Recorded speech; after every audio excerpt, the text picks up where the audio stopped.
নমস্কার, আপনারা দেখছেন জেলার ১ নম্বর online TV channel Birbhum RC TV. আপনাদের সঙ্গে আমি শুভাশিস। শুরু করছি আজকের সংবাদ। বিস্তারিত সংবাদে যাবার আগে দেখে নেব সংবাদ শিরোনাম। ভারতীয় সেনাবাহিনীর মঙ্গল কামনায় রাস্তায় নামল দুবরাজপুর শহর তৃণমূল।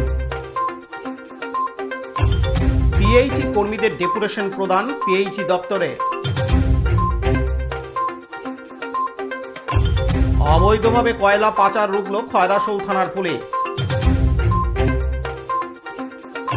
ভ্যান চালকের উচ্চ মাধ্যমিক কৃতি মেয়েকে সংবর্ধনা সাঁইথিয়ায়।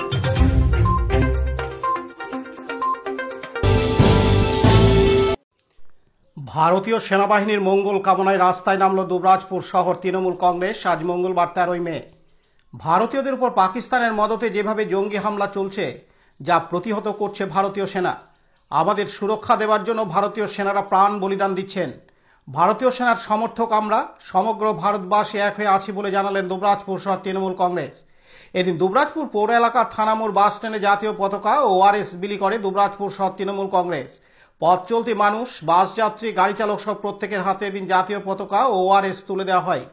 এই কর্মসূচিতে উপস্থিত ছিলেন দুবরাজপুর শহর তৃণমূল কংগ্রেসের সভাপতি স্বরূপ আচার্য, যুব তৃণমূল কংগ্রেসের রাজ্য সম্পাদক দেবব্রত সাহা, দুবরাজপুর পৌরসভার chairman Piyush Pandey, vice chairman Mirza Shaukat Ali, Trinamool কংগ্রেসের দুবরাজপুর ব্লকের যুগ্ম আহ্বায়ক রফিউল হোসেন খান সহ আর অনেকে। এদিন দুবরাজপুর শহর তৃণমূল কংগ্রেসের সভাপতি স্বরূপ আচার্য জানান, আমরা শহর তৃণমূল কংগ্রেসের পক্ষ থেকে দুবরাজপুরের এই থানা মোড়ে বাসস্ট্যান্ড এলাকায় সমবেত হয়েছিলাম। আজকে আপনারা সকলেই জানেন ভারতবর্ষের উপরে যেভাবে জঙ্গি আক্রমণ চলছে, পাকিস্তানিদের মদতে পাকিস্তানি সেনা যেভাবে আক্রমণ করছে সীমান্তে, সেটাকে প্রতিহত করছে আমাদের সেনারা। আজকে তারা আমাদেরকে সুরক্ষা দেওয়ার জন্য তাদের নিজেদের প্রাণ বলিদান দিচ্ছে। আমরা সেই ভারতীয় সেনার সমর্থনে সমগ্র ভারতবাসী আমরা এক হয়ে আছি। জাতি, ধর্ম, বর্ণ সব নির্বিশেষে আমরা ভারতীয় সেনাদের পক্ষে আছি। সেইটা জানানোর জন্য, তাদেরকে এই বার্তা পৌঁছে দেওয়ার জন্য আমরা এখানে হাজির হয়েছিলাম। তাদের মঙ্গল কামনায় আমরা পথ চলতি মানুষদের হাতে ওআরএসের বোতল তুলে দিয়েছি, ভারতের জাতীয় পতাকা তুলে দিয়েছি। এবং এই যে অনুষ্ঠান আমরা সফলভাবে করলাম এখানে, সেখানে আমার শহর তৃণমূল কংগ্রেসের নেতৃত্ব সকলে আছেন, ব্লক তৃণমূল কংগ্রেসের নেতৃত্ব রফিউল খাঁ আছে, রাজ্য যুব কংগ্রেসের সম্পাদক দেবব্রত সাহা এসছেন। সকলে মিলে তৃণমূল কর্মী পরিবার নিয়ে আমরা এই অনুষ্ঠানকে সফল করে তুললাম। অন্যদিকে যুব তৃণমূল কংগ্রেসের রাজ্য সম্পাদক দেবব্রত সাহা বলেন, আজকের যে অনুষ্ঠান, আজকে যে প্রোগ্রাম, পুরো শহরকে নিয়ে শহরের নেতৃত্ব রয়েছে এবং আম পাবলিক যারা দুবরাজপুরের, তারা এই প্রোগ্রামে অংশগ্রহণ করেছে। এবং এই প্রোগ্রামের মূল উদ্দেশ্য ছিল আমাদের সেনাবাহিনী যে দেশকে রক্ষার্থে, দেশের আম নাগরিকদেরকে যে সুরক্ষা দিচ্ছেন এবং তাদের মঙ্গলার্থে তাদেরকে সমর্থন করার জন্য আমরা দুবরাজপুরের আম পাবলিক, সাধারণ মানুষ সেনাবাহিনীর পাশে এবং ভারতবর্ষ অর্থাৎ দেশের পাশে আমরা রয়েছি। এবং দেশকে, সেনাবাহিনীকে সর্বতোভাবে সমর্থন করার জন্য সকল মানুষকে আমরা জাগ্রত করলাম যে একটা ছোট্ট ভারতীয় জাতীয় পতাকা এবং তার সঙ্গে তীব্র গরম, সেই গরমের জন্য একটা করে ওআরএসের প্যাকেট দিয়ে অন্ততপক্ষে তাদেরকে জানান দিলাম যে আমরা সেনাবাহিনীর সঙ্গে আছি এবং দেশের পাশে আমরা আছি। দেশের বিপদে সেনাবাহিনী যেভাবে রক্ষা করছে দেশকে, সেই জন্য দেশের সেনাবাহিনীর মঙ্গলার্থে আমরা সবাই একজোট এবং একজোটবদ্ধ হয়ে আমরা সেনাবাহিনীর পাশে থেকে এই বার্তা দিতে চাইলাম। লালটু মুখার্জির report, Birbhum RC TV, Dubrajpur. এখন বিজ্ঞাপন বিরতি, ফিরে আসছি বিরতির পর। স্কুল ড্রেস এর বিপুল সম্ভার ও সামগ্রী একই ছাদের নিচে। এখানে যে কোনো স্কুল, কলেজ, বেসরকারি শিক্ষা প্রতিষ্ঠান, সিকিউরিটি গার্ড, কেটারিং এর ইউনিফর্মও তৈরি করা হয়। এখানে প্যান্ট, শার্ট, স্কার্ট, জুতো, মোজা, সোয়েটার, ব্লেজার, টুপি, বেল্ট, টাই, জলের বোতল, টিফিন বক্স ও অন্যান্য ইউনিফর্ম সেলাই ও সাপ্লাই করা হয়। এখানে নামি দামি কোম্পানির প্যান্ট, শার্ট, পাঞ্জাবি, পাজামার পিস ও থান কাপড় পাওয়া যায়, যেমন বিমল, রেমন্ডস, ডোনিয়ার, কেলভিন। এখানে গিফট আইটেম, আধুনিক ডিজাইনের কার্পেট, ডাইনিং কভার, পাপোশ, পর্দা ইত্যাদি পাওয়া যায়। বিশেষ প্রস্তাব প্যান্ট, শার্ট, ব্লাউজ, চুড়িদার, সেলাই ও ফলস পার করা হয়। যোগাযোগ করুন 9883752306। ঠিকানা দুবরাজপুর, ফ্যাশন এক্সপ্রেসের পাশে। এখন বিজ্ঞাপন বিরতি, ফিরে আসছি বিরতির পর। বীরভূম জেলা পিএইচই কর্মীদের বিভিন্ন দাবি দেওয়া সম ডেপুটেশন প্রদান পিএইচই দপ্তর আজ মঙ্গলবার 13ই মে। 7 দফা দাবি নিয়ে এদিন পিএইচই দপ্তর অফিসে যে সকল কর্মীরা কাজ করেন তারা এদের পশ্চিমবঙ্গ ইউনাইটেড পিএইচই কন্ট্রাক্ট এমপ্লয়ির পক্ষ থেকে এদিন ডেপুটেশন প্রদান করেন। তাদের মূল দাবি হলো বেতন বৃদ্ধি করতে হবে, বাড়তি কাজ করানো যাবে না, যদি বাড়তি কাজ করাতে হয় তাহলে বাড়তি বেতন যুক্ত করতে হবে। এমন একাধিক দাবি সমূহ নিয়ে বিক্ষোভ মিছিল করে ডেপুটেশন প্রদান করেন পিএইচই কর্মীরা পিএইচই দপ্তরে। এদিন বিক্ষোভরত পিএইচই কর্মী জানান, আজকে আমরা বীরভূম জেলা পিএইচই ঠিকা শ্রমিকদের বিভিন্ন বিষয় নিয়ে, গুরুত্বপূর্ণ বিষয় নিয়ে বীরভূম ডিভিশন সিউড়ি বীরভূম ডিভিশন অফিসে দাবি দেওয়া নিয়ে আমরা জমায়েত হয়েছি। আজকে আমাদের ওই 7 দফা দাবি আছে। 1 নম্বর হচ্ছে সমস্ত পিএইচই ঠিকা, মূল দাবি হচ্ছে আমাদের ট্রেজারির মাধ্যমে বেতন দিতে হবে। আমাদের 365 দিনই কাজ, কোনো ছুটি ছাটা নেই। আমরা চাই সেই সরকারি সুযোগ সুবিধা সবাই যেভাবে পাচ্ছে আমরা যেন সপ্তাহে 1 দিন করে ছুটি পাই, বেতন সহ ছুটি যেন আমরা পাই। এই একটা দাবি, মূল দাবি। এবং আমাদের ট্রেজারির মাধ্যমে যাতে বেতন চালু হয় এবং 8 ঘন্টা বেশি ডিউটি করালে তার অতিরিক্ত পারিশ্রমিক আমরা যাতে পাই, সেই দাবিগুলি আছে।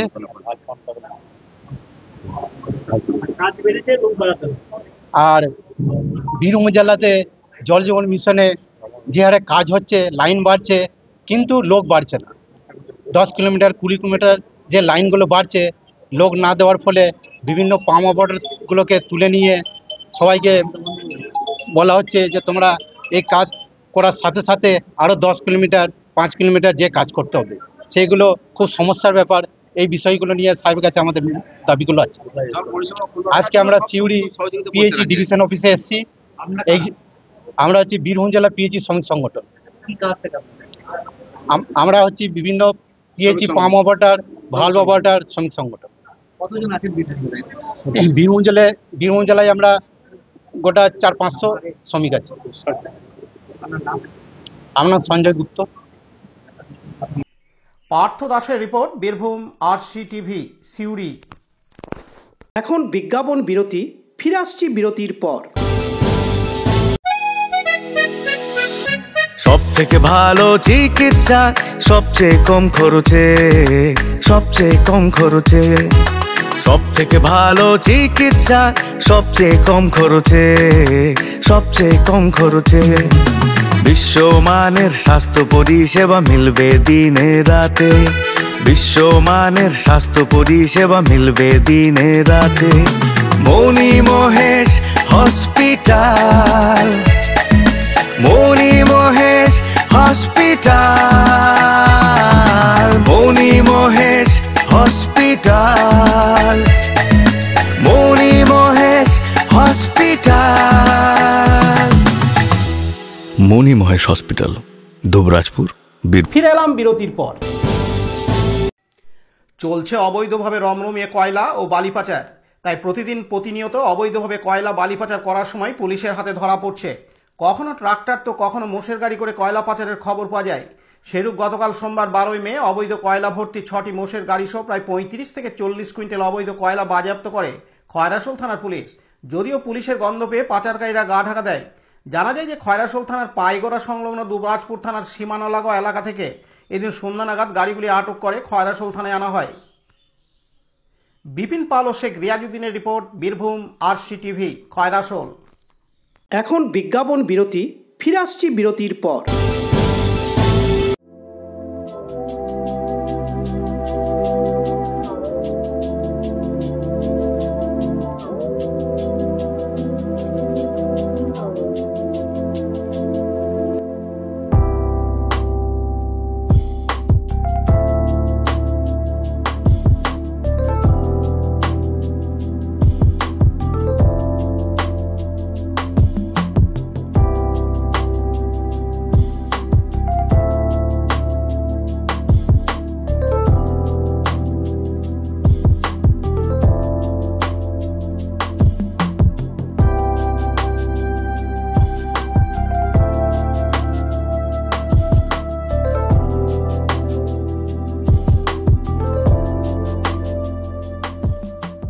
ফিরে এলাম বিরতির পর। সাঁইথিয়া ব্লক ও থানার অন্তর্গত মহিষাডহরি গ্রামে থাকেন অতি দরিদ্র ভ্যান চালক মোহাম্মদ আনাম। তার মেয়ে সাজেদা খাতুন মাঝিগ্রাম উচ্চ বিদ্যালয়ের কলা বিভাগের ছাত্রী। এই বিদ্যালয় থেকে 2025-এ উচ্চ মাধ্যমিকে পেয়েছে সর্বোচ্চ 462 নম্বর, কিন্তু পরবর্তী কলেজে ভর্তি হওয়া তার পক্ষে খুবই কষ্টকর ব্যাপার।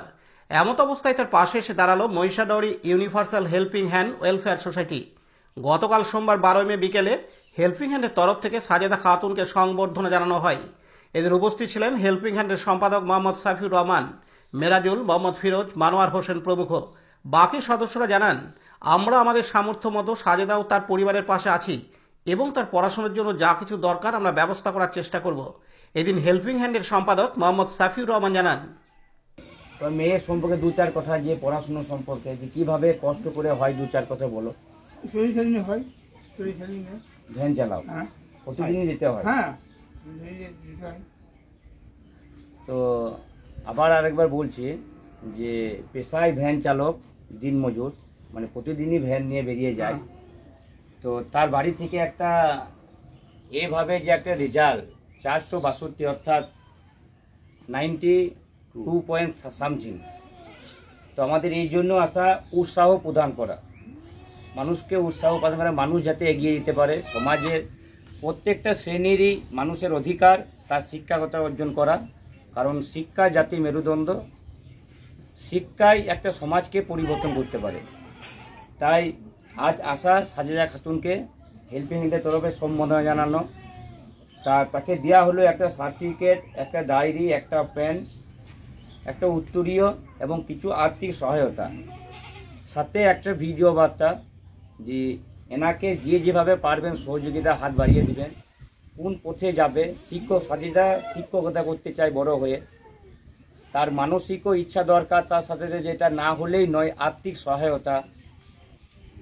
তাই আপনাদেরকে অনুরোধ, কেউ যদি পারেন কোনো ভালো উপদেশ কিংবা আর্থিক সহায়তা, তাহলে আমাদের সঙ্গে যোগাযোগ করুন। আমরা ডাইরেক্ট সাজেদার পরিবারের সাথে মিলিয়ে দেবো, যাতে মেয়েটা অন্তপক্ষে অর্থর অভাবে শিক্ষাটা নষ্ট হয়ে না যায়। এই উদ্দেশ্যেই এই বাড়িতে আজ আসা।